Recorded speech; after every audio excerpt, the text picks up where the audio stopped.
Hi everyone.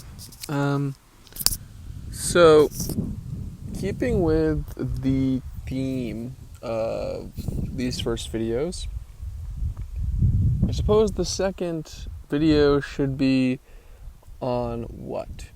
First one was on who, now we're on what.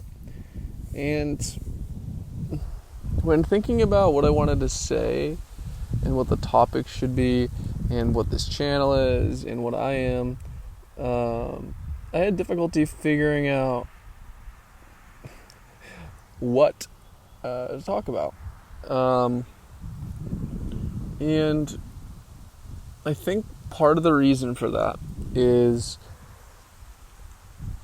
this weird thing, this kind of quirky thing I think we all kind of do, which is, if you're not familiar with the term, it's called nominalization. And what this is it's used, I think it's mostly only used in the study of linguistics, but I think it expands to a conceptual level as well. And what nominalization is when you treat something that's not a noun as a noun. So for instance, I think we commonly do this with verbs, where I made a decision, right? Or I can't think of those together right now. Or I had a thought. We're treating this process, this action, as if it was a tangible object, state, thing we could see, do, touch, smell, point to. Particularly, right? Like, I'm thinking of. All right, so the last video too is how the act of expressing myself, right, through these videos, right? And I think part of that is like, okay, so what is expression? What do I want to express? But I think through this YouTube channel, trying to answer that or do it, proceed in that way, speaks to what I want to not do with this channel. What I mean by that is, think to great artists, great musicians, great thinkers, right? We often look back after their portfolios, their works, their discographies, and we're like, okay, what did they do? What was their magical thing, right? And then we kind of try to model or add some sort of explanation to it, and we're like, oh, artist X made up or combined these elements to proceed with this formula, right? And I think that's an example of nominalization, in the sense that, right, when I think a lot of artists, right, we think of as an just expression. Maybe this is coming more from, again, this is kind of funny, the irony of the Impressionist movement, right? This idea that the actual meaning of our art is not in the art itself, but it's the impression it had on you. Right, and this is where you start, getting more abstract with art, right? Which is just a white canvas, like what the fuck? But really, they're trying to somehow point to the fact that the art is in you. It doesn't know it's on the page. It's it's the impression it has on you. And I think that's what we often do with artists in general, or thinkers in general, right? You think back to the existential movement, or the phenomenological tradition, or insert whatever you want to do.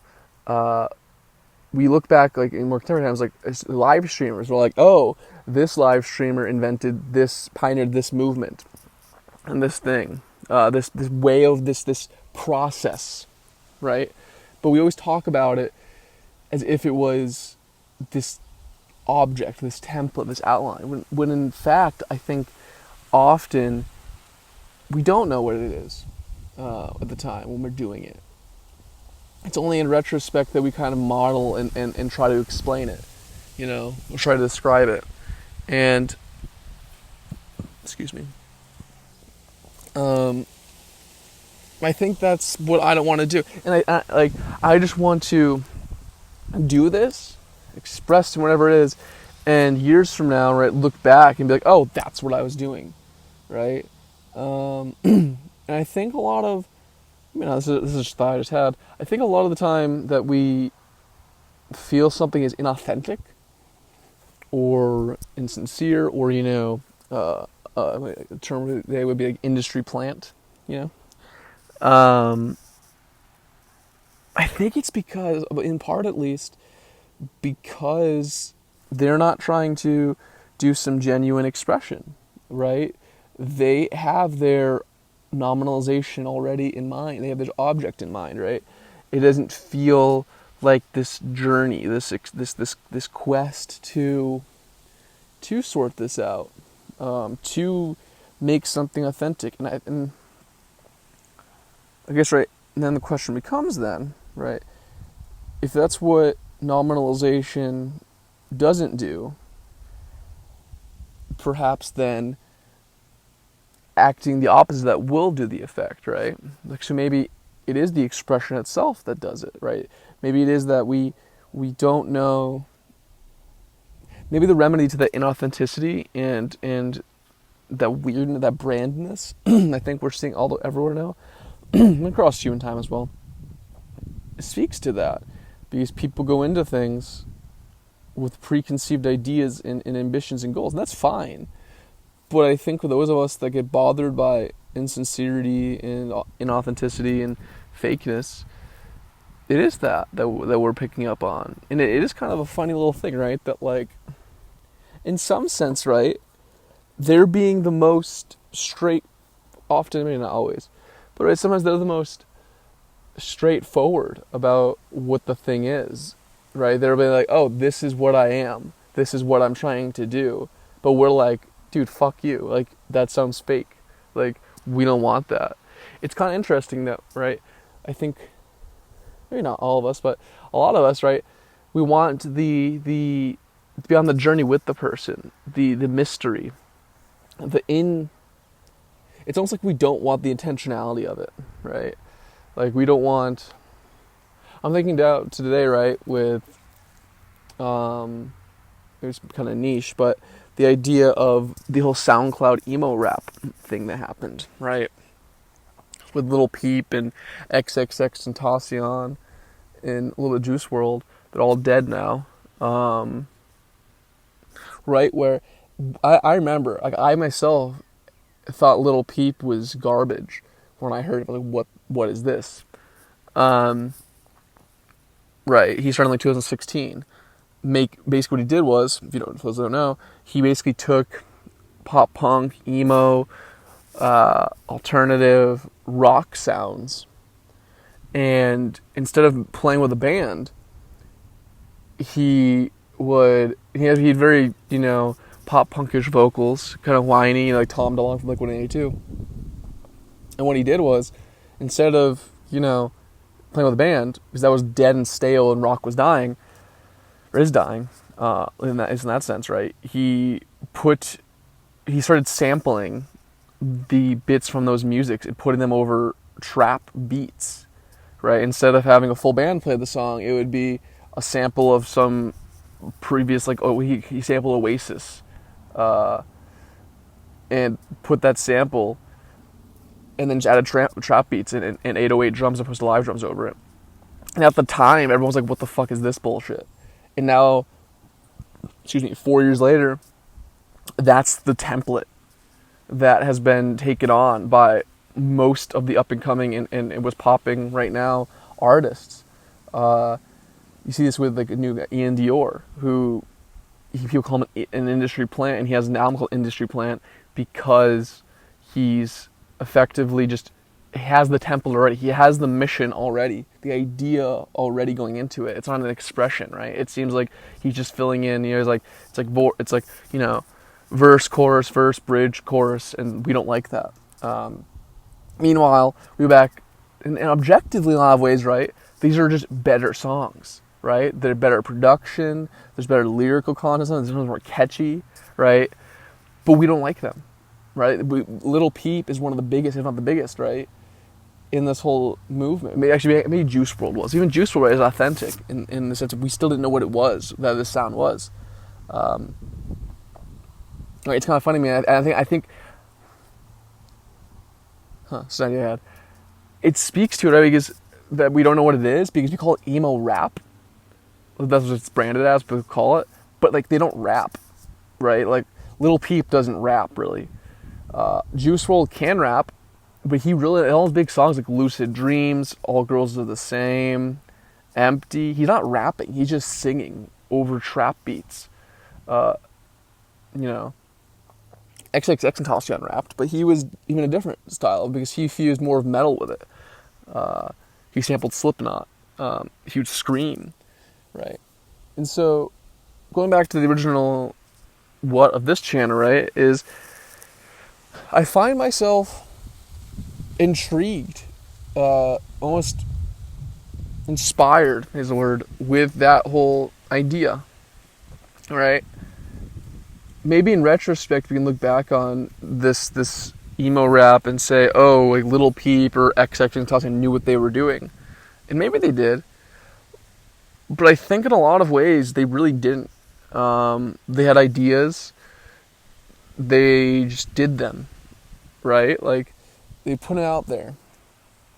And I think that's something in my life that I've always struggled with and never really understood or expressed. And I think maybe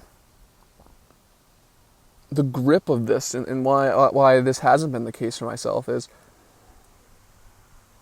when you pick up a guitar, I imagine, or you play baseball or a sport or something that has this expression inherent in it, right? You're able to express yourself. But if you never really picked up those things, it's harder to express yourself, right? I think in a lot of ways, because I grew up playing video games a lot. Like, I was very good at Halo 3, like very good. Probably the best I was in video games back then was in that era. But at least at the time, right, you couldn't really do anything with that. There was no expression. Sure, you're doing montages, but it wasn't like phase montages, right? Where these people that take a shooting video game and turn it basically into some sort of skateboarding, Tony Hawk, creative art of trying to do the most insane, improbable shot of somebody, right? And even that doesn't seem to hit my itch of expression, right? And I think a lot of my expression comes from thoughts. Right? I love thinking. There's nothing more fun to me than just sitting and thinking. And you're like, oh, well, then that would be perfect for a book, right? Or PhD program. And right, I am right now lining myself up pretty well to do a PhD. I finished my undergrad 2 years ago. I've been working in a lab, and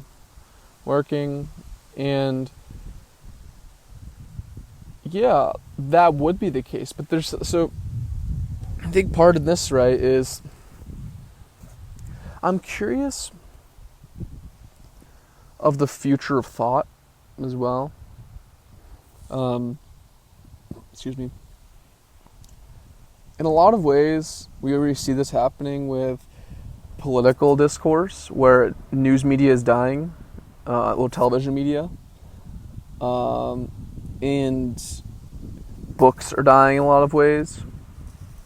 And I think university is dying. Jordan Peterson talked about this a little bit. Most of the right isn't talking about this for a while now.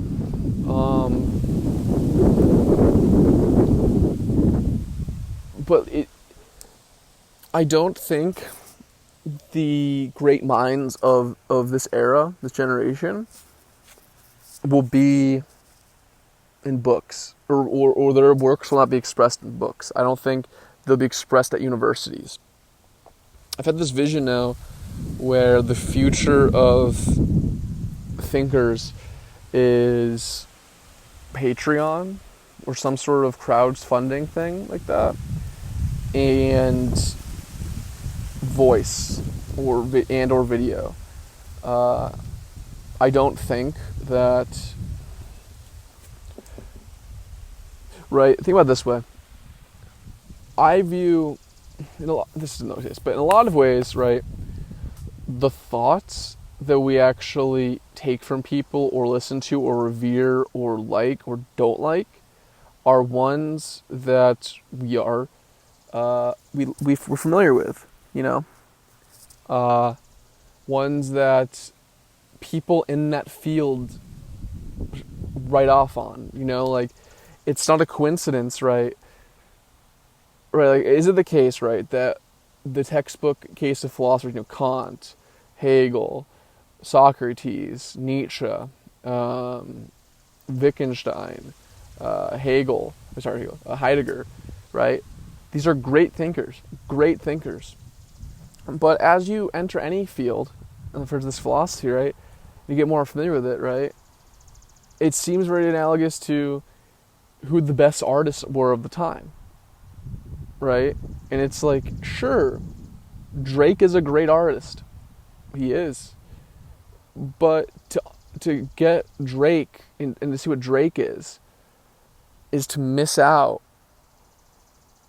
If you don't want to actually see what Drake is, you miss out on what the actual people were that give rise to Drake. And I think in a lot of ways, that's what's happened with a lot of contemporary philosophers. I'm not the most well-read. I've read a good amount.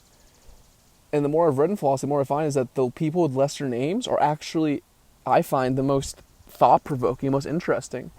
As I mentioned, Wittgenstein. Maybe his time is to come now. He's starting to gain more traction, perhaps. But I think and he's in the philosophy community, he's revered as a great thinker. But in the public eye, he isn't. And even, right, say the philosophy community did not embrace Wittgenstein, right? I probably wouldn't have listened to him. I probably wouldn't have thought he was good. But that doesn't mean his thoughts, right? My interest in him, my agreeance with him, my support of him, my takeaway from him is not just this vacuum, right? Like, I was led to him, right? Like, and I think that in that leading process is just this arbitrary, in some sense. I mean, not entirely arbitrary. It takes more thought. I can do another video on this, but it's this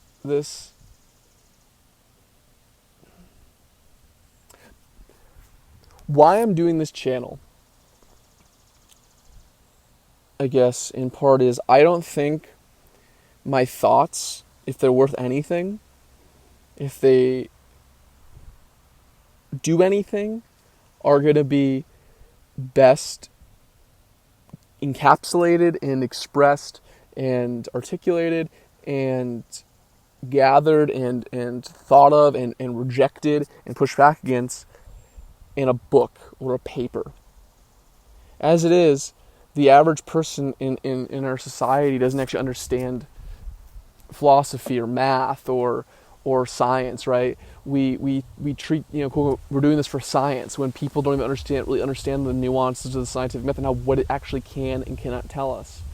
And so I think it's just a silly game to expect the true thought of our time to come in that medium. It really, in a lot of ways, feels.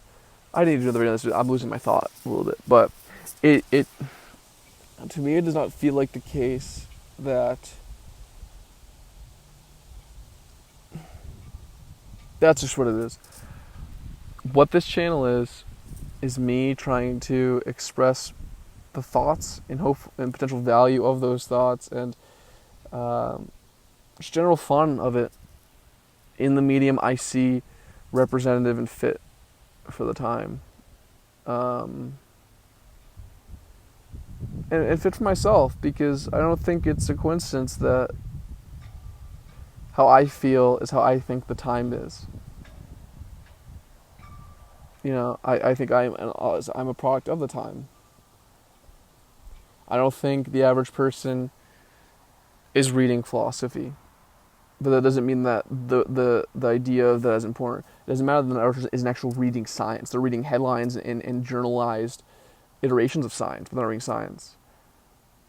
And I don't think, especially now, right, for all the shit that is the internet and bullshit that is this weird Silicon Valley control and filtering and deplatforming and weird agenda pushing.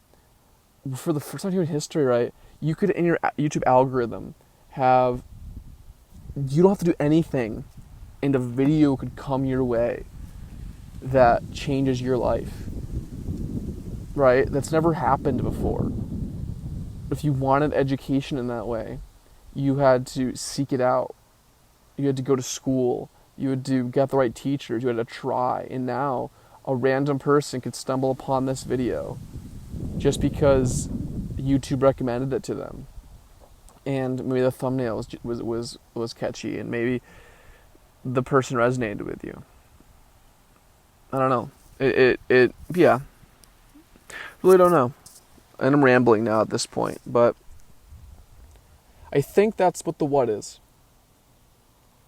I don't think the what of this channel is a noun. I think it's a verb. I think it's a process. And I haven't a clue what it is. Don't know if I'll find out what it is. But I think I have to figure it out. I have to verb it out. Something that I don't know if I really embraced doing before, which I think is a part of art in general and expression and thinking. And so I have a lot of thoughts. I have a lot of stupid thoughts. A lot of idiot thoughts. I have a lot of worthless thoughts. Well, maybe some in that right. There's something. And even if there's nothing, I think I feel good doing this. You know, it feels nice. But with that, yeah, that's what the what is. I will probably video up soon again. Call them up with the next question. So no. So we did who, what, and then the where. Oh, that's interesting for a YouTube video. Where am I? Where's this channel? But yeah. See you guys around. Have a good day. Stay safe. And just be yourself. I don't mean that in a cliched, pandering way. Like, try to be yourself, and think about the be as a action, not a state. Don't try to be a state of yourself. Try to be, embody the process of yourself. Okay, peace out, Girl Scouts.